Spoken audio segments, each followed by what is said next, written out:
Judul pekabaran kita adalah Allah, Elohim, Allah, Theos, dan God.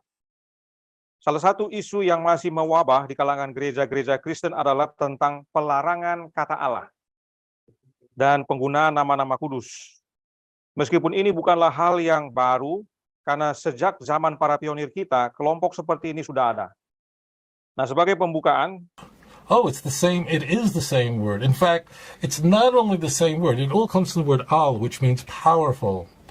And therefore, there are many names for God in the Quran. You'll find not only Allah, but you'll find Ilah. I'll explain the difference in a moment. You'll find Rahman, let's say in Surah 19, just like in Tanakh.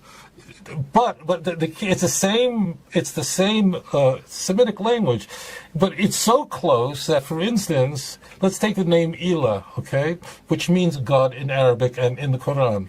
That word, it operates exactly like in the Ten Commandments. La yilcha Elohim achem al panai. You shall have no other gods on my face. So that word Elohim in that context of Exodus 20 means a false god, and Ilah can mean a false god, like saying La ilaha illallah, there is no God, meaning false god, but Allah, the true God. So we use the same name, the same shoresh, the same root, which could mean the true God or a false god. So of course it's the same God. And I just say it. Would you care to mention anything? Yeah, when I did before, I'll do now also. Allah is taken from the name from Elikah.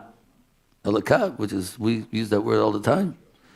We have the same God as the Arabs. We believe in the same God, one God. So it's a paradox. See, the Christians believe in the Trinity,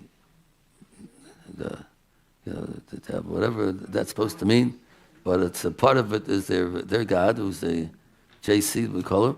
But that's not our belief at all. We're not allowed to believe in anything like that.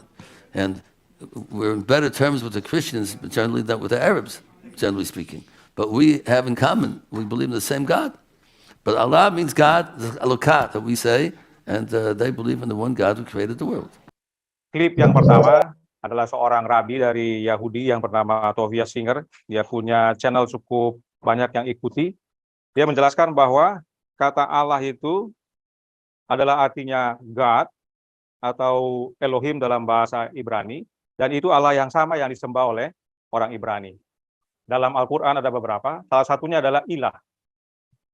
Dan untuk menyatakan bahwa dia adalah Allah yang bukan Ilah, sebab Ilah itu bisa buat Allah yang benar, bisa buat Allah yang salah atau berhala. Untuk membedakan, maka akan ditambahkan kata Al, ya, yang mana artinya maha besar atau sang, ya, sang ilah, membedakan dari yang lain, dan itu sebabnya kalimatnya serupa dengan yang di dalam Alkitab, bahwa kalau kita baca dalam Ulangan 4 ayat 35, engkau diberi melihatnya untuk mengetahui bahwa Tuhanlah Allah, tidak ada yang lain kecuali Dia. Kalau dalam bahasa Arab apa? La ilah, la'i Allah, ya. Nah, mau dinyatakan kepada kita bahwa ada ilah yang berbeda dari yang lain dan disebut Allah. Itulah yang klip pertama mau nyatakan. Jadi dia bilang sama sebenarnya. Nah, klip 2 menyatakan bahwa kata Allah itu padanannya di dalam bahasa Ibrani adalah Aleka. Kita akan lihat nantinya, ada yang bilang Aleka, ada yang bilang Aleha atau Allah atau Elah. Ya. Ini adalah pembukaan dari apa yang orang Yahudi yakini, khususnya yang ortodoks, yang mana mempercayai adanya satu Allah, bukan 3 Allah tapi 1. Nah, tantangannya kalau saudara perhatikan, kalau di dalam channel-channel YouTube ada orang yang membahas tentang apakah boleh menggunakan kata Allah atau tidak, itu umumnya para pendeta atau kaum teolog dari Trinitas. Ya. Jadi mereka punya pandangan dengan yang non-Trinitas tentunya sudah berbeda. Ya. Dan mereka berusaha menyampaikan bahwa jangan menggunakan kata Allah sebab ada penggunaan kata Allah yang dibuat oleh penerjemah beragama Muslim. Ya. Nanti kita akan lihat. Jadi mereka lihat kepada suatu fokus yang mana adalah dirinya atau kelompoknya atau negaranya, yaitu negara Indonesia ini. Tidak dilihat dari sisi yang lain. Jadi apa yang saudara-saudara kita kaum Trinitas nyatakan tentang pelarangan itu, ataupun kalaupun mereka bukan Trinitas, umumnya hanya melihat dari sisi pandang mereka dan mengacu kepada budaya atau apa yang terjadi di negaranya. Dia tidak lihat apa yang terjadi di negara lain dan apa budaya di sana. Ya. Sebab baik orang Yahudi dan orang Arab adalah keturunan Abraham. Itu perlu kita ingat satu hal. Mereka adalah keturunan Abraham. Dan Abraham mengajarkan hal yang sama kepada Ishak dan Ismail. Ya. Kalau terjadi perubahan di masa-masa mendatang, keturunannya mungkin yang tidak tahu keberapa, itu urusan lain. Tapi Abraham mengajarkan hal yang sama kepada keturunannya. Sayangnya orang Yahudi tidak percaya kepada Yesus sebagai anak Allah. Sementara orang Arab atau yang beragama Muslim tidak percaya Allah punya anak atau beranak. Itu tidak mereka terima itu. Ini tantangannya. Tapi keduanya percaya kepada satu Allah, yaitu Allah Bapa. Ya. Karenanya tidak heran menjadi masalah. Karena yang mengevaluasi dengan yang dievaluasi beda konteks. Ya. Mereka campur yang namanya apel dengan jeruk. Apel mau evaluasi jeruk. Yang apel harus jadi jeruk dulu, harus mengerti, oh begini rupanya pola pandang mereka, oh begini cara mereka. Ya. Tapi ini tidak, yang terjadi mereka sudah berbeda, tapi berusaha memperbaiki, dan bahkan tidak jarang memaksakan. Ya. Memaksakan. Jadi mereka harus masuk dalam kacamata Yahudi dan Arab untuk dapat memberikan tanggapan. Oleh sebab itu mari kita pelajari, dan karena waktu hanya 2 poin. Yang pertama adalah, apakah kita boleh menggunakan kata Allah atau tidak, dan kata Yahweh. Karena ini 2 yang sering. Ada juga nanti Yeshua HaMashiach dan sebagainya. Akan tercantum juga di sini mengenai Elohim. Ya. Kita akan lihat penggunaannya dan apa maksudnya. Dalam dunia bahasa ada yang disebut dengan bahasa Semit. Ya. Bahasa Semit itu yang paling terkenal ada 7. Yaitu Arabik, Hebrew atau Ibrani, kemudian Amharik, Tigria, Tigre, Aramaik, dan Maltis. Dari bahasa-bahasa Semit ini yang umumnya kita ketahui adalah Arab, Ibrani, dan Aram, ya, yang ditandai warna merah. Dan negara penggunanya. Kalau kita perhatikan negara-negaranya itu bukan berarti bangsa Semit. Tetapi di negara itu ada orang yang menggunakan bahasa Semit. Contohnya Polandia dengan Amerika. Kita ingat pada zaman Hitler, orang Yahudi banyak di Polandia. Artinya di negara itu ada orang-orang pengguna bahasa Ibrani, bahasa Semit. Demikian juga di Amerika. Sekarang di Amerika banyak sekali orang Yahudi. Ya, mereka punya sinagog di sana. Artinya mereka menggunakan bahasa Ibrani. Jadi penggunanya cukup banyak, ya, Arab, Hebrew dengan Aramaik. Dari fakta ini dan masih banyak penjelasan lainnya, dengan jelas dinyatakan bahwa bahasa Arab, bahasa Ibrani, dan bahasa Aram adalah satu rumpun, yaitu rumpun Semit atau Semitic language. Ya. Artinya banyak kata-kata yang dilafalkan serupa, sebab alfabetnya sama, hanya penulisannya berbeda sedikit. Ya. Jadi alfabetnya nanti kita lihat sama, hanya cara mengucapkannya agak beda-beda, tapi mirip, tapi cara penulisannya memang agak sedikit berbeda. Nah, berikut kata Allah dalam bahasa Arab, Ibrani, dan Aram. Yang sebelah kiri adalah bahasa Arab, yang di tengah adalah bahasa Ibrani, dan yang di kanan adalah bahasa Aram. Nah, perlu informasi sedikit, yang bahasa Ibrani khususnya, yang di atas itu adalah penulisan kata Allah yang benar dalam bahasa Ibrani, yang mana dibaca Elah atau Elok. Tetapi yang di bawah itu adalah yang salah. Ya. Khususnya yang sebelah kanan, karena yang sebelah kanan itu dengan 2 garis di bawah, ya, yang mereka punya istilah adalah vowel, itu menjadikan kata tersebut menjadi kutuk, gantinya Allah. Ya, jadi ini perlu diketahui, karena banyak orang yang berusaha mengevaluasi dengan menggunakan kata-kata Ibrani yang di bagian bawah. Yang di bawah itu salah, karena yang di bawah kanan itu artinya kutuk. Tidak mungkin Allah kita adalah Allah yang kutuk. Jadi Allah dalam bahasa Ibrani adalah yang di atas, yang dibaca Elah atau Elo. Ya. Inilah kata Allah dalam bahasa Arab, Ibrani, dan Aram. Dan dalam bahasa Alkitab dalam bahasa Ibrani disebut Tanak. Alkitab dalam bahasa Aram disebut Targum. Dan Alkitab dalam bahasa Yunani disebut Septuaginta. Kenapa itu terjadi? Karena ada orang-orang yang tersebar, bahkan banyak. Karena masa perbudakan, banyak orang Yahudi ini yang akhirnya tersebar kemana-mana, sehingga perlu diterjemahkan. Ada yang ke bahasa Aram, Dan nanti kemudian pada waktu bangsa Yunani menguasai dunia ini, akhirnya diterjemahkan ke bahasa Yunani. Ya, ya, ini dia. Dalam bahasa kitab Ibrani Tanakh, kitab bahasa Aram Targum, dan bahasa Yunani adalah Septuaginta. Dan perhatikan, kitab Yunani itu diterjemahkan antara tahun 285 sampai 247. Kalau dia punya perhitungan mundur, artinya ini sebelum Masehi. Kalau sesudah Masehi, dia perhitungannya maju. Ini mundur. Jadi artinya, pada waktu Yesus lahir di dunia ini, sudah ada 3 kitab, yaitu Tanakh, Targum, dengan Septuaginta. Berikut kata Allah dalam bahasa Ibrani, Aram, dan Yunani. Ya. Dalam bahasa Ibrani, seringkali disebut Yahweh Elohim. Tetapi bangsa Yahudi, oleh karena 4 kata ini mereka sebut 4 kata kudus, ya, atau istilahnya orang teologi adalah tetragrammaton, mereka tidak sebut. Mereka sebut apa?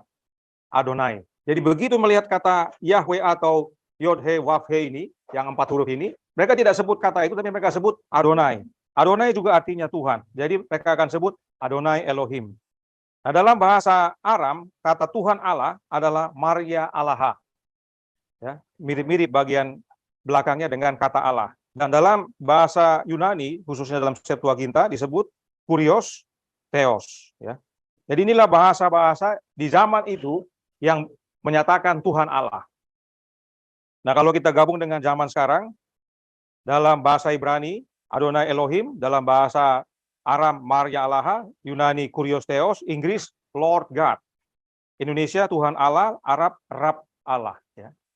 Dan perlu kita ketahui bahwa dalam bahasa Yunani juga Kurios Theos itu adalah sebutan bagi sesembahan mereka, yang mana adalah berhala. Tapi itulah yang diketahui dan digunakan untuk menyatakan sesembahan yang dikenal oleh umat Tuhan, dan nanti dikasih tambahan atau kalimat yang mana menyatakan itu berbeda dengan ilah-ilah lain atau Allah-Allah lain. Ya. Contohnya satu-satunya Allah yang benar. Itu untuk membedakan. Ya.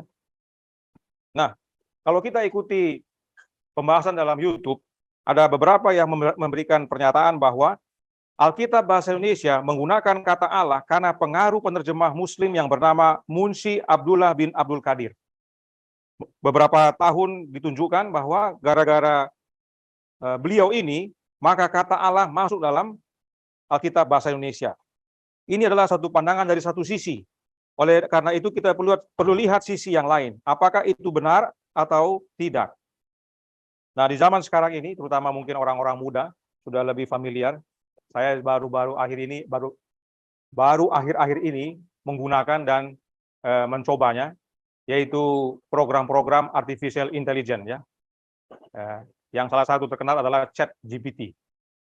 Saya baru tahu bahwa kalau ChatGPT itu begitu kita ketik, begitu muncul jawabannya, jadi bagus di-save kalau memang mau pakai. Karena kalau kita ketik pertanyaan yang sama, jawabannya bisa berbeda sesudah itu. Berubah lagi dia. Karena dia akan melihat semua yang ada di dunia maya. Jawaban-jawaban yang berhubungan dengan pertanyaan kita. Jadi, pada waktu saya ketik di ChatGPT, penggunaan kata Allah sebelum Islam, dikatakan begini. Kata Allah adalah istilah Arab untuk Allah dan telah digunakan oleh orang-orang berbahasa Arab selama berabad-abad jauh sebelum munculnya Islam. Jadi kita perlu tahu ini fakta-fakta ini, meskipun memang dinyatakan di dalam dunia maya, tapi ini merupakan satu informasi, dan kalau kita selidiki juga sejarahnya nanti kita akan lihat memang betul, ya, bahwa sudah ada sebelum Islam. Jadi dengan menyatakan gara-gara Abdul Qadir tersebut masuk kata Allah dalam Alkitab bahasa Indonesia tidak berbasis. Ya. Kemudian dalam kekristenan kata Allah digunakan oleh beberapa komunitas Kristen khususnya di daerah berbahasa Arab. Kata Allah digunakan untuk menyebut Allah. Ini karena Allah adalah kata Arab untuk Allah dan banyak orang Kristen Arab telah menggunakan istilah ini untuk Tuhan selama berabad-abad. Faktanya Alkitab berbahasa Arab menggunakan kata Allah untuk menyebut Allah, seperti yang dilakukan banyak teks Kristen kuno yang ditulis dalam bahasa Arab. Ya. Mengapa bisa demikian? Mengapa Alkitab bahasa Arab menggunakan bahasa Arab dan menggunakan kata Allah? Ya. Ingat tadi, ada yang namanya Semitic language atau rumpun bahasa Semit, ya, rumpun bahasa Semit. Itu Ibrani, Arab dengan Aram itu satu rumpun dia. Nah, sekarang kita perhatikan dia punya alfabet, ya. Ini alfabet bahasa Arab. Ya, saya tidak terlalu ahli dalam bahasa Arab, tapi saya mau kasih tunjuk beberapa huruf yang merupakan huruf-huruf dasar dari kata Allah. Ini yang sebelah kiri ini adalah kata Allah, sengaja dibagi 3 supaya kita tahu itu huruf apa saja. Yang pertama dari kanan adalah alif, ya. Yang garis itu alif. Kemudian ada 2 huruf yang sama, yaitu lam, yang seperti huruf J. Itu lam, itu L artinya. Alif itu A, lam itu L. Kemudian yang paling akhir adalah H, ya. Itu sebenarnya menjadi apa? Allah, ya. Kalau hanya satu L-nya, bacanya ilah. Tapi karena mau ditunjukkan adanya perbedaan antara ilah dengan Allah yang benar, maka menjadi Allah. Al itu adalah the atau sang atau maha, ya. Jadi ini yang dinyatakan dari dalam huruf Arab. Jadi kita hanya lihat dia punya huruf 3 saja. Jadi perlu diingat, kata Allah dalam bahasa Arab terdiri dari 3 huruf, yaitu A, L, dan H. L-nya ada 2, tapi 3 huruf yang paling utama. Kita lihat dalam bahasa Ibrani. Dalam bahasa Ibrani, kata Allah atau elah terdiri dari 3 huruf juga, yaitu alef, kemudian lamet dengan hei, ya. A, L, H. Perhatikan tadi alif, lam dengan H. Di sini alef, lamet dengan hei, mirip ya. Dia punya penyebutan mirip. Hanya cara menuliskannya tidak serupa. Ya. Ini adalah bahasa Ibrani untuk Allah atau yang disebut dengan elah. Bagaimana dengan Aram? Ini bahasa Aram. Dia punya huruf pertama juga disebut dengan alaf. Ya. Kalau tadi alif, alef, kalau mereka alaf. Lalu lamat dan hei. Ya. Serupa cara penyebutannya, mirip-mirip. Ya. Sama seperti orang Indonesia dengan orang Filipina mungkin ya. Kalau yang pernah sekolah di Filipina, ada kata-kata yang mirip, yang serupa. Ya. Dan kata Allah dalam bahasa Arab juga terdiri dari 3 huruf. A, L, H. Ya. A, L, H. Jadi, pada mulanya kata Allah digunakan sebagai sebutan bagi Dia yang Maha Kuasa, yang manusia sembah. Tetapi bagi umat Islam, kata Allah pada akhirnya bukan jadi sebutan, tapi jadi nama. Ini yang menjadi tantangan. Ya. Tadinya sebutan bagi yang disembah, tapi umat Islam pada akhirnya menjadikan kata Allah sebagai nama. Disinilah mulai terjadi perbedaan. Satu kata yang sama punya makna yang berbeda. Contohnya di Indonesia, kalau kita bilang pajak, artinya apa itu? Kalau pajak. Pajak artinya kita ada harta yang dialihkan sesuai undang-undang dari pribadi atau badan kepada pemerintah untuk menopang anggaran belanja pemerintah. Tapi kalau di Medan, pajak itu artinya pasar. Nah, ini dia. Ya. Satu kata yang sama tapi artinya berbeda. Itulah yang terjadi sebagaimana waktu berjalan dan bergulir. Ya. Nah, mengapa kita penting sekali mengetahui alfabetnya ketiga bahasa ini yang dalam rumpun Semit ini? Mari kita lihat Kejadian 1 ayat 1. Supaya kita tahu bahwa apa yang terjadi itu bukan sekedar susupan daripada Munshi Abdullah bin Abdul Qadir. Ya. Bukan dia punya susupan itu. Ya. Kita jangan langsung menyalahkan seseorang. Kasihan dia sudah tidak ada, kita salahkan dia. Kita pelajari dulu apa yang terjadi supaya kita mengerti apa yang terjadi. Kejadian 1 ayat 1 berkata, pada mulanya Allah, yaitu Elohim, menciptakan langit dan bumi. Nah, kata Elohim dalam bahasa Ibrani, demikian penulisannya. Masih ingat apa yang paling kanan? Alif atau alef, ya, dalam bahasa Ibrani alef, dalam bahasa Arab alif, dalam bahasa Aram alaf. Ya. Yang kanan itu adalah alif, yang kedua lamet, ya, L. Yang ketiga H. Nah, jadi 1, 2, 3 itu adalah akar kata dari Allah yang mana tergabung dalam Elohim. Nah, huruf yang terakhir itu adalah huruf mem atau M. Makanya menjadi Elohim, ya. Nah, supaya lebih jelas, nah ini dia. Ini 3 huruf yang pertama ini adalah yang tadi yang merupakan kata Allah yang mana disebut dengan Elah, ya. Elah atau Eloh itulah yang sering kali mereka sebutkan. Jadi 3 kata dari Elohim itu adalah berhubungan dengan kata Allah atau Elah atau Eloh. Jadi kata dasar daripada Elohim adalah Allah itu sendiri. Ya. Jadi 3 huruf pertama itu sudah menyatakan suatu kata yang digunakan sekarang, yaitu Allah tadi. Eloh itulah bentuk tunggal, Elohim bentuk jamak. Ya. Tapi yang jamak bukan oknumnya, tapi keagungannya. Kita ulang sedikit dalam Brown Driver Briggs Hebrew and English Lexicon. Ya. Kalau dia dalam bentuk tunggal itu kepada penguasa, hakim, yang ilahi, malaikat, dan dewa. Itu kalau bentuk tunggal. Tapi kalau dia bentuk jamak, ya, dia berlaku sebagai untuk dewa-dewi, seperti dewa, lalu pekerjaan atau milik khusus Allah, dan Allah yang benar. Jadi kata Elohim kalau bentuk tunggal, yang sebelah kiri, bentuk jamak yang sebelah kanan. Itu sesuai dengan Brown Driver Briggs Hebrew and English Lexicon. Jadi kalau dibilang Elohim itu jamak, bukan oknumnya, tapi keagungannya. Dan itu adalah ditujukan kepada Allah yang benar. Nah, sebagai contoh yang sudah pernah kita pelajari adalah Musa. Keluaran 7 ayat 1 berkata, "Berfirmanlah Tuhan kepada Musa, lihat, aku mengangkat engkau sebagai Allah." Kata Allah di sini diterjemahkan dari kata Elohim. Jadi secara tidak langsung Allah berkata kepada Musa, engkau sebagai Elohim bagi Firaun dan Harun, abangmu akan menjadi nabimu. Nah, kalau Elohim itu menurut kaum Trinitas adalah makna adanya banyak oknum, maka kalau disebutkan banyak oknum berarti ada banyak siapa? Banyak Musa. Kalau tidak banyak Musa hanya satu. Jadi pada waktu Allah menyatakan kepada Musa, engkau akan kubuat menjadi Elohim bagi Firaun, yang dimaksudkan bukan banyaknya Musa, tapi keagungannya.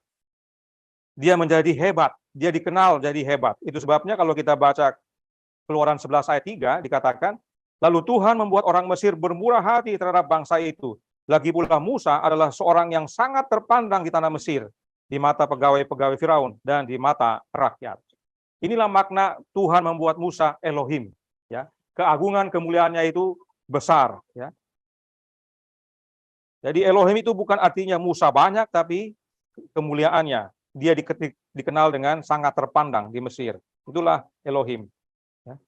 Jadi kita bisa lihat bahwa penggunaan kata Allah yang mana adalah Eloh dalam bahasa Ibrani sudah dimulai dalam Kejadian 1 ayat 1. Ya. Kemudian kita lihat dalam Maleakhi 2 ayat 10, dikatakan juga di sana, bukankah kita sekalian mempunyai satu Bapa? Bukankah satu Allah, satu Elohim menciptakan kita? Lalu mengapa kita berkhianat satu sama lain dan dengan demikian menajiskan perjanjian nenek moyang kita? Ya. Jadi Elohim yang dimaksudkan bukan banyak oknum, sebab dikatakan satu Bapa, satu Allah, satu Elohim. Ya. Jadi Bapa ini adalah Allah yang benar dan dia hanya satu. Yang dinyatakan besar, yang dinyatakan jamak adalah kebesarannya, keagungannya, kemahakuasaannya. Ya, itu jamak. Ya. Nah, kembali kepada kata Eloh tadi, yang merupakan kata dasar Elohim atau Elah. Ya. Dari fakta ini terbukti penggunaan kata Allah sudah ada sejak dahulu dan bahkan sudah dicatat dalam buku pertama dalam Alkitab. Kata Eloh dalam Ibrani atau Allah dalam Arab dan Allaha dalam Aram adalah sama. Ya, jadi Eloh, Elah, lalu Allah dan Allaha. Karena huruf dasarnya sama, yaitu dari A, L, dan H. Ya. Ingat itu, A, L, H. Ya. Dan bila mana kita pelajari dari bahasa aslinya, akar kata dan alfabetnya, kata Allah bagi orang Arab, Ibrani, dan Aram adalah kata yang sama. Dan dalam Ibrani, padanannya adalah Elohim. Dalam Aram adalah Allaha. Jadi kalau dibilang Allah, itu sama dengan Elohim, sama dengan Allaha. Karena dia punya kata dasar adalah Elah atau Eloh, yang merupakan serupa dengan Ilah, yang mana dikatakan yang mana ditambah dengan al menjadi Allah. Nah, dikatakan tadi bahwa saya lupa menyampaikan. Jadi saudaraku dalam Tuhan, Alkitab Perjanjian Lama itu tidak semuanya ditulis dalam bahasa Ibrani. Ada sebagian kecil dalam bahasa Aram, ya. Dan kalau kita lihat, inilah kitab-kitabnya. Dalam bahasa Aram adalah Daniel 2 ayat 4 sampai Daniel 7 ayat 28. Itu kalau kita lihat di Concordance itu dalam bahasa Aram atau seringkali mereka sebut Kaldi. Kemudian Esra 4 ayat 8 sampai Esra 6 ayat 18, kemudian Esra 7 ayat 12 sampai 26. Dalam semua kitab-kitab ini ada 84 kali kata ALH itu digunakan. Ya. Yaitu Elah atau Allah atau Ilah, tapi paling banyak adalah Elah kalau kita lihat. Nah, sebagai contoh adalah Daniel 2 ayat 18. Daniel 2 ayat 18, kalau kita masuk ke Concordance, kata God, yaitu yang diterjemahkan dari H426, tapi kalau bisa lihat, itu tulisannya apa? Elah. Ya. Tertulis ya Elah, E-L-A-H-H. Atau lalu di bawahnya ada Kaldi. Ya. Nah, situ bisa lihat juga. Ya. itu berhubungan dengan 433, itu berhubungan dengan bahasa Ibrani. Jadi kata yang digunakan dari ayat itu adalah Elah, yang mana merupakan dari bahasa Aram, yang serupa dengan kata Elah atau Elo dalam bahasa Ibrani. Kemudian perlu kita ketahui juga bahwa dalam Daniel 2 ayat 47, pada waktu Raja Nebukadnezar memuji Allahnya Daniel, kata God dalam huruf besar dengan kata Gods dalam huruf kecil diterjemahkan dari kata Elah yang sama. Ya. Itu sebabnya bagi mereka yang seringkali menggunakan kata Elohim, ya, yang mana berasal dari kata Elah atau Eloh tersebut, harus hati-hati karena kata Elah dengan Elohim itu keduanya digunakan untuk Allah yang benar dan Allah yang tidak benar. Ya. Dua-dua menggunakan itu. Sebagai contoh ini, kata God dalam huruf besar dengan Gods itu dari kata Elah yang sama. Ya. Oleh karena itu ingat yang kita sudah pelajari dalam buku Rut. Rut 1 ayat 15-16 berkata, telah pulang iparmu kepada bangsanya dan kepada para allahnya, yaitu Elohim. Pulanglah mengikuti iparmu itu. Tetapi kata Rut, janganlah desak aku meninggalkan engkau dan pulang dengan tiada mengikuti engkau. Sebab kemana engkau pergi, ke situ jugalah aku pergi. Dan di mana engkau bermalam, di situ jugalah aku bermalam. Bangsamulah bangsaku dan Allahmulah atau Elohim, Allahku, Elohim. Jadi semua kata yang bertuliskan Allah diterjemahkan dari kata Elohim. Elohim digunakan bagi Allah yang benar, Elohim digunakan bagi berhala. Yang menentukan adalah konteksnya atau kalimatnya, atau ada sebutan lain yang membedakan seperti satu-satunya Allah yang benar. Ya. Itu sebabnya bila mana kita ikuti pekabaran sebelumnya, ada seorang dosen teologi dari Andrews University yang berkata, mohon maaf, kata Elohim bukan untuk Trinitas. Ya. Dia tidak setuju kata Elohim digunakan sebagai dasar Trinitas. Sebab Elohim digunakan bagi Allah yang benar dan bagi Allah yang salah atau berhala atau ilah. Ya. Jadi kembali penentunya adalah konteksnya atau kalimatnya. Penggunaan kata Elohim tidak menjamin saudara menghormati Allah yang benar. Kalau saudara mempunyai pemahaman yang salah dengan konteks yang salah atau kalimat yang salah, maka saudara jangan-jangan menyembah ilah. Ya. Bukan Allah yang benar. Jadi dalam Ibrani ada El, Elo, Eloah, Elohim. Dalam Aram, Elah, Allah, Allaha. Dalam Arab, Il, Ilah, Allah. Ya, ya sebagai informasi, oleh karena saudara-saudara kita itu rasa risih dengan kata Il, ya, karena Il itu bagi mereka dari Arab, dari Muslim, mereka gantinya Immanuel jadi Immanuel. Nah, diganti Yah, karena Yah mereka anggap dari Yahweh. Jadi yang berbau Il diganti Yah. Ismail, Ismayah. Nah, karena rasa risih dengan Il. Padahal tidak ada salahnya, tidak ada masalah. Karena itu semua datang dari rumpun yang sama dan mempunyai makna yang sama. El, Elah, Il itu sama maknanya. Ya. Ini semua berasal dari akar kata atau huruf-huruf A, L, H. Ya, yang tadi kita sudah perhatikan. Ya. Nah perhatikan yang Nebukadnezar katakan berikut ini dalam Daniel 2:47 tadi.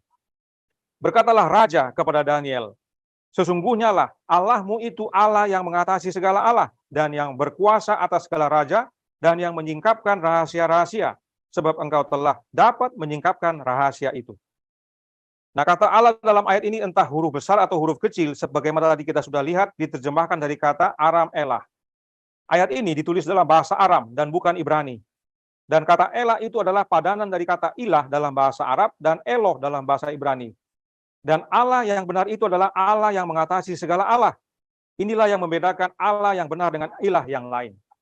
Kalaupun diterjemahkan dari kata yang sama, tapi kalimat Nebukadnezar memberikan penentu mana Allah yang benar. Karena Allahnya Daniel katanya Allah yang mengatasi segala Allah.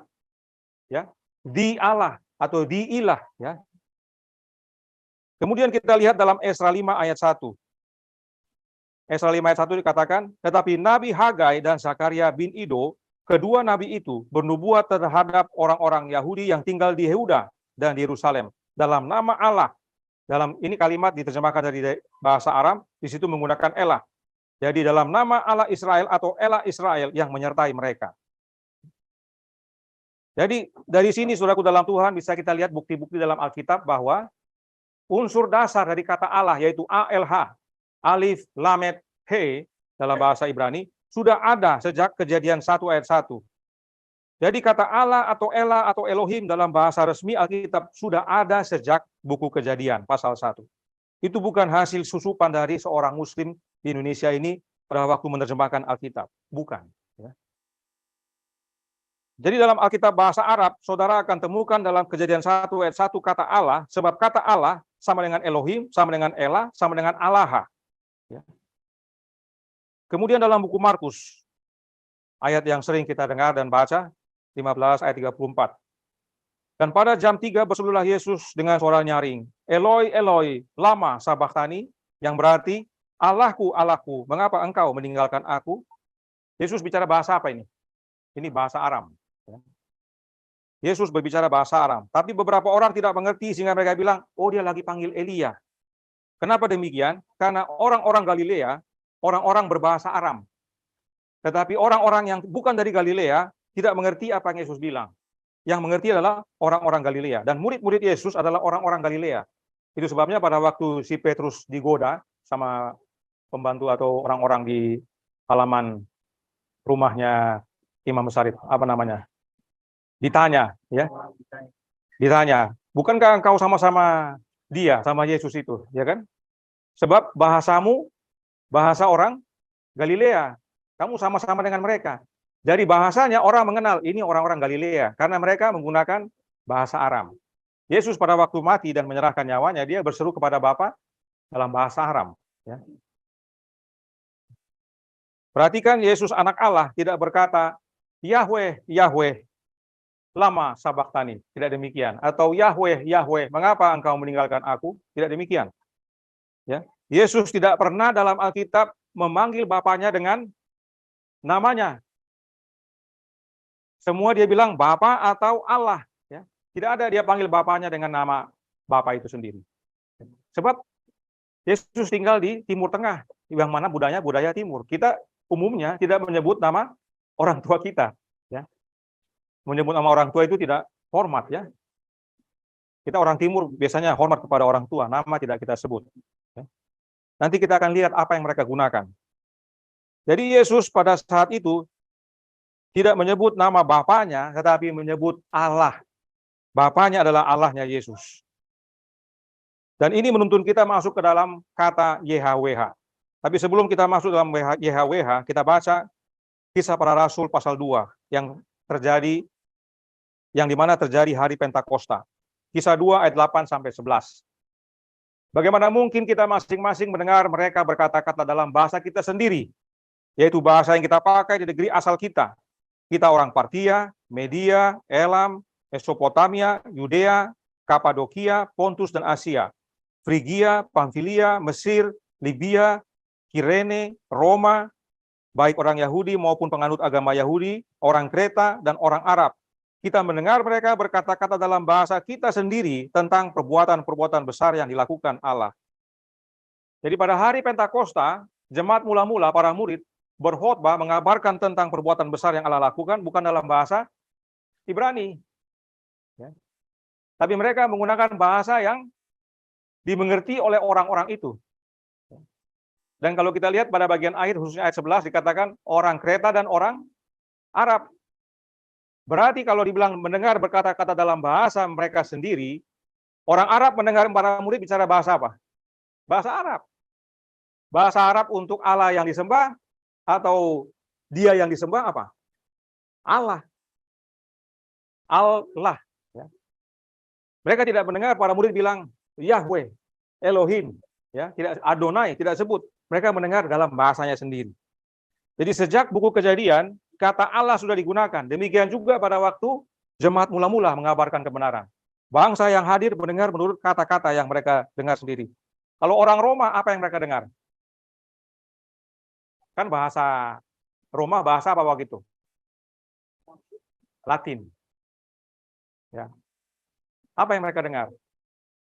Dios atau Deo. Ya, kalau orang Yunani hadir, apa yang mereka dengar? Theos, ya. Jadi sesuai bahasanya mereka dengar, oh ini murid bicara sesuai bahasanya. Sebab jangan lupa Allah kita Maha besar, Maha kuasa, ya. Dia tidak terbatas kepada satu bahasa saja. Dia bisa untuk banyak bahasa. Sekarang kita lihat secara ringkas mengenai YHWH ini. Nah, sesuai dari penjelasan artificial intelligence dikatakan Nama YHWH adalah kata Ibrani 4 huruf yang mewakili nama Allah dalam Alkitab Ibrani Perjanjian Lama.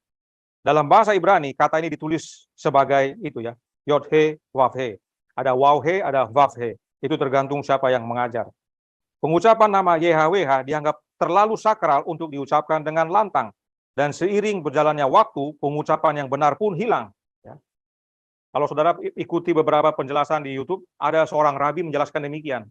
Kita sudah tidak tahu apa yang yang digunakan pada waktu menyebut YHWH itu. Sudah tidak tahu. Karena bangsa Yahudi, pada waktu melihat 4 huruf itu, mereka tidak baca. Mereka bilang apa? Adonai. Jadi mereka tidak ingat lagi apa yang seharusnya digunakan untuk membaca itu dari awalnya. Ya. Ketika Alkitab Ibrani diterjemahkan ke dalam bahasa lain, termasuk Yunani dan Latin, nama itu biasanya diterjemahkan sebagai Tuhan dalam huruf besar atau Allah dalam huruf besar semua. Jadi sudah tidak tahu mereka cara menyebut yang benar. Ini hati-hati kita. Karena seringkali orang merasa saya tahu menyebut cara yang benar. Ya. Kemudian selanjutnya, pengucapan modern Yahweh, ya, jadi YHWH itu jadi Yahweh, didasarkan pada rekonstruksi ilmiah dari pengucapan Ibrani asli.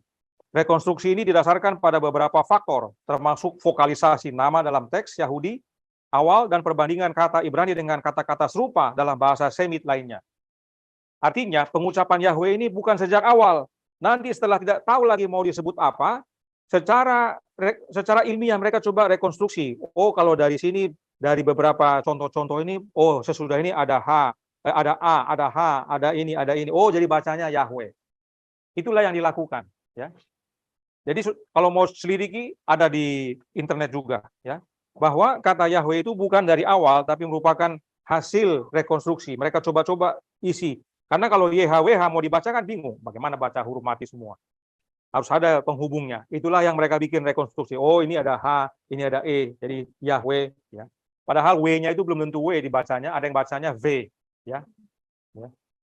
Makanya ada yang mengusulkan bukan Yahweh tapi apa? Jehovah atau Yehova. Ya. Tapi paling banyak orang menerima adalah Yahweh. Ya. Jadi YHWH itu adalah Tuhan. Tuhan Allah, YHWH Elohim, tidak dibaca menjadi Adonai Elohim. Inilah orang Yahudi saat melihat kata YHWH ini. Saking kudusnya mereka tidak mau sebut, mereka sebut Adonai. Dan karena sudah lama tidak pernah disebut, tidak tahu lagi cara menyebutnya yang benar. Tapi perlu diingat perkataan ini adalah antara manusia dengan Allah. Jadi pada waktu orang Yahudi mengatakan Adonai Elohim, itu adalah antara dia dengan Allah. Mungkin lagi berdoa, mungkin lagi memuji. Tapi kalau sesama manusia, contohnya, saudara si jabat, kemarin itu Adonai Elohim tolong saya. Saya kalau tidak dia tolong dengan mujizatnya, waktu saya operasi itu mungkin saya jatuh atau apa. Dalam diskusi tidak demikian kalau orang Yahudi. Mereka akan menggunakan kata Hashem. Hashem itu artinya sang nama. Tidak mereka mau sebut namanya, tapi mereka bilang sang nama. Sang nama itu kemarin tolong saya. Jadi pada waktu mereka bilang Hashem, itu sesama Yahudi akan tahu yang disebut, yang dimaksud adalah Allah. Allah yang maha besar atau satu-satunya Allah yang benar. Jadi pada waktu kita ngobrol, puji itu puji Hashem. Nah, gitu ya. Puji Hashem karena kita boleh berkumpul. Kita bukan bilang puji Hanonai, puji Elohim, bukan demikian. Itu adalah antara kita dengan Allah menyampaikan itu, tapi dengan sesama Hashem. Ya, itu orang Yahudi. Ya. Dan kalau mereka saling menyapa, Hashem, Alehem. Nanti yang balas Alehem Hashem. Sama seperti Assalamualaikum Waalaikumsalam. Itu kalau kita menyapa, itu maknanya adalah damai sejahtera bagimu. Semoga berkah Allah menyertaimu. Ya balas juga, semoga berkah Allah juga buat kamu. Ya. Kita seringkali salah menggunakan, ada orang menggunakan Adonai Elohim untuk perbincangan, untuk khotbah, segala macam. Tidak, itu antara dia kepada Tuhan. Kalau sesama tidak demikian. Jadi tidak pernah orang Yahudi mengucapkan nama Allah, yaitu Yahweh atau Yod-He, Vav-He, tidak pernah. Sementara zaman sekarang ini orang di mana-mana Yahweh, Yahweh. Ya. Ya. Luar biasa. Ya. Nah, salah satu ayat yang sering digunakan adalah Quran 3 ayat 15. Selanjutnya berfirmanlah Allah kepada Musa, beginilah kau katakan kepada orang Israel, Tuhan Allah nenek moyangmu, Allah Abraham, Allah Ishak dan Allah Yakub telah mengutus aku kepadamu. Itulah namaku untuk selama-lamanya dan itulah sebutanku turun-temurun. Nah, ini dia. Gara-gara ini, oh ini kita harus sebut karena ini namanya dan sebutannya turun-temurun. Tapi ingat, orang Yahudi saja tidak baca. Dia sebut dengan kata lain, yaitu Adonai. Sehingga cara penyebutannya sudah tidak diketahui. Ya, dan muncul beberapa masa selanjutnya. Nah, kata sebutanku di sini diterjemahkan dari kata Ibrani yang mempunyai arti peringatan. Dalam bahasa Inggris, King James dikatakan a memorial, menjadi peringatan. Oleh karena itu bukan untuk disebut sembarangan. Tidak heran kata Tuhan dalam hukumnya dikatakan apa? Jangan menyebut namaku dengan sembarangan. Karena nama itu meskipun namanya turun-temurun, tapi itu adalah peringatan. Oh ya, saya tahu namanya ini. Bukan untuk disebut-sebut, karena nanti akhirnya sembarangan kita sebut. Dan salah mengucapkan berbahaya. Contoh, ada yang tahu cerita ini? Masih ingat Hakim-Hakim 12 ayat 5 dan 6 terjadi peperangan antara orang Gilead dengan orang Efraim. Ya, kita baca. Untuk menghadapi suku Efraim itu, maka orang Gilead menduduki tempat-tempat penyeberangan Sungai Yordan. Apabila dari suku Efraim ada yang lari dan berkata, biarkanlah aku nyebrang, maka orang Gilead berkata kepadanya, orang Efraimkah engkau? Dan jika ia menjawab bukan, artinya dia siapa tahu iya, siapa tahu tidak, maka mereka berkata kepadanya, coba katakan dulu Shibolet. Jika ia berkata Sibolet, jadi tidak dapat mengucapkan tepat, maka mereka menangkap dia dan menyembelihnya dekat tempat-tempat penyeberangan Sungai Yordan itu. Pada waktu itu tewaslah dari suku Efraim 42.000 orang. Artinya 42.000 orang ini mau tipu. Mau nyebrang, bilang bukan, dites. Bilang Sibolet. Dia nggak bisa. Dia bilangnya apa? Sibolet. Oh salah, ini tipu ini. Dibunuh dia. Ya. Artinya, dialek itu ya mempengaruhi, sulit ya untuk menyatakan satu. Ya. Contoh kalau Indonesia ada beberapa suku dan daerah yang huruf F, ya kan? Kalau sekarang mungkin kalau kita sekarang orang Efraim bukan, coba bilang Fanta. Nah, Fanta. Ya kan? Ketahuan langsung. Oh, tipu kamu, kan gitu. Ya kan? Ini dia. Jadi ada hal-hal yang berbahaya kalau kita salah sebut, ya. F dan V jadi F, ya, jadi P, ya. Jadi hati-hati dalam mengucapkan sebuah kata yang kita tidak tahu cara menyebutkannya, bahkan akan direkonstruksi ulang bertahun-tahun kemudian. Bisa berbahaya, dan bahkan Tuhan berkata dalam Imamat 22 ayat 32, janganlah melanggar kekudusan namaku yang kudus. Aku dikuduskan di tengah-tengah orang Israel, sebab akulah Tuhan yang menguduskan kamu. Ya, nama Tuhan itu kudus. Kemudian dalam buku Hakim-Hakim, pasal 13 ayat 18, Manoah berbicara kepada malaikat Tuhan. Tetapi jawab malaikat Tuhan itu kepadanya, mengapa engkau juga menanyakan namaku? Bukankah nama itu ajaib? Dalam bahasa Inggris, seeing it is secret, artinya si Manoah bertanya, tolong kasih tahu namamu. Kan sudah dikasih tahu dulu. Zaman Musa kan sudah dikasih tahu. Turun-temurun. Tapi dia tanya, ya, karena sepertinya rahasia. Kasih tahu dong, karena sepertinya rahasia. Karena malaikat Tuhan yang diutusnya adalah Yesus Kristus itu sendiri, yang mana adalah di mana dia hadir sama dengan Bapa hadir, di mana dia berfirman sama dengan Bapa berfirman. Ya. Jadi kita perlu hati-hati dalam mengucapkan nama Allah. Ya. Bangsa Israel saja tidak demikian, bahkan tanya lagi dia, tolong dong sebut namamu. Nama Allah itu kudus, jangan sebut dengan sembarangan. Itu sebabnya Roh Nubuat berkata dalam Counsel for the Church halaman 252 paragraf 1. Penghormatan harus ditunjukkan juga untuk nama Allah. Nama itu tidak boleh diucapkan dengan ringan atau tanpa berpikir. Bahkan dalam doa, pengulangan yang sering atau tidak perlu harus dihindari. Namanya kudus dan dahsyat. Mazmur 111 ayat 9.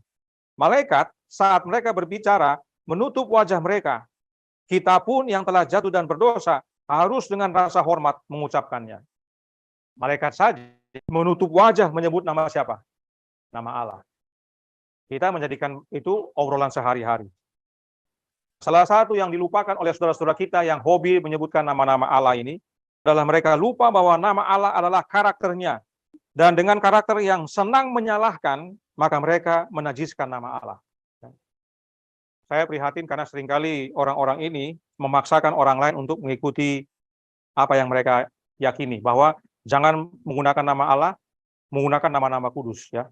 Jadi saudara sekalian kalau mau menggunakan itu silakan, tapi jangan paksa orang lain untuk terima itu, apalagi yang sudah mengerti mana yang benar. Jadi kalau sudah paksa, sudah menyalahkan, itu namanya sudah menajiskan nama Allah. Kita sudah lihat fakta dan bukti bahwa kata Allah itu tidak masalah, sebab itu adalah kata dalam Alkitab yang mana merupakan kata dari rumpun Semit. Arab, Ibrani dengan Aram sama, ya. Tidak perlu kita khawatir. Dan bahkan nama Allah jangan kita sebut sembarangan, sebab kudus Dia. Malaikat saja menutup wajah mereka saat menyatakan nama Allah. Dan nama Allah itu adalah karakternya. Mari kita baca Yeskiel 43 ayat 8. Ya. Yeskiel 43 ayat 8 berkata, juga tidak dengan meletakkan ambang pintu mereka dekat ambang pintuku, atau mendirikan tiang-tiang pintu mereka dekat tiang-tiang pintuku, sehingga hanya dinding yang memisahkan aku dari mereka. Mereka menajiskan namaku yang kudus dengan perbuatan-perbuatan mereka yang keji. Maka dari itu aku menghabiskan mereka dalam amarahku. Bangsa Israel membuat perbuatan keji. Apa itu? Menyembah berhala. Ya. Mereka menyembah berhala, menyembah ilah-ilah. Jadi pada waktu mereka menajiskan nama Tuhan, bukan dengan cara menyebutkannya dengan salah saja, bukan dengan cara menyebutkannya ulang-ulang atau sembarangan, tetapi dengan perbuatan. Dengan perbuatan kita bisa menajiskan nama Allah, karena nama Allah itu adalah karakternya. Jadi tidak ada guna kita menyebut nama-nama Allah yang berbahasa Ibrani, yang kita rasa kudus, sementara karakter kita belum selaras dengan nama itu. Ya kan? Kita senang dengan Yahweh, kita senang dengan Elohim, Adonai, dan sebagainya, tapi karakter kita belum selaras dengan kata-kata yang kita sampaikan. Jangan sampai perbuatan kita malah menajiskan nama-nama itu, ya. Dan kita salah sebut, ya. Tidak sesuai dengan penyebutan yang sebenarnya. Ingat, salah sebut bisa binasa. Orang Efraim disembelih 42.000 karena salah sebut, karena diuji kamu betul-betul orang Efraim atau tidak, padahal bukan, ya. Jadi cara menyebutnya saja kita tidak tahu mana yang benar, apalagi hidup kita tidak selaras dengan karakternya. Inilah dasar mengapa pekabaran ini akhirnya kami ingin kabarkan. Sebab menyebut nama Allah itu bukan dengan bahasa aslinya. Pemilik bahasa aslinya saja tidak berani sebut nama Allah. Mereka menyebut nama Allah dengan menerima karakternya. Tapi betapa sering kita menajiskan nama Allah dengan perbuatan keji kita. Kita banyak mempunyai berhala dalam hidup ini, masing-masing dengan berhalanya. Silakan cek dalam hati masing-masing. Dengan kita punya berhala, kita menajiskan nama Allah. Jadi saat Yesus berkata dalam Yohanes 17 ayat 26, dan aku telah memberitahukan namamu kepada mereka, dan aku akan memberitahukannya, supaya kasih yang engkau berikan kepadaku ada di dalam mereka, dan aku di dalam mereka. Yesus bukan berjalan keliling-keliling di Israel menyebutkan Yahweh. Nama Allah belum tahu? Yahweh. Sudah tahu nama Allah? Yahweh. Ingat ya, Yahweh. Yahweh. Kamu udah tahu Yahweh ya? Yesus tidak begitu. Dia bukan pergi keluar kasih ajar. YHWH bacanya ini ya. Jangan lupa, ingat itu turun-temurun. Bukan begitu. Ya. Yang Yesus nyatakan adalah karakter Bapanya. Itu sebabnya Roh Nubuat berkata dalam Signs of the Times, Juni 27 tahun 1895, paragraf 6. Yesus berkata, aku telah memberitahukan namamu kepada mereka, dan aku akan memberitahukannya. Dia telah menyatakan karakter Bapa kepada dunia. Sebab nama adalah karakter. Dan kalau kita baca dalam Keluaran 34 ya, ayat 5-7, disitulah Bapa menyatakan karakternya, ya, penyayang dan pengasih, panjang sabar, yang mengampuni dan sebagainya. Jadi, saudaraku dalam Tuhan, melarang menggunakan kata Allah adalah salah. Bahkan menyalahkan orang yang menggunakan kata Allah adalah salah juga. Menyalahkan adalah perbuatan tidak baik dan karenanya menajiskan nama Allah. Nama Allah kudus dan tidak boleh disebutkan dengan sembarangan.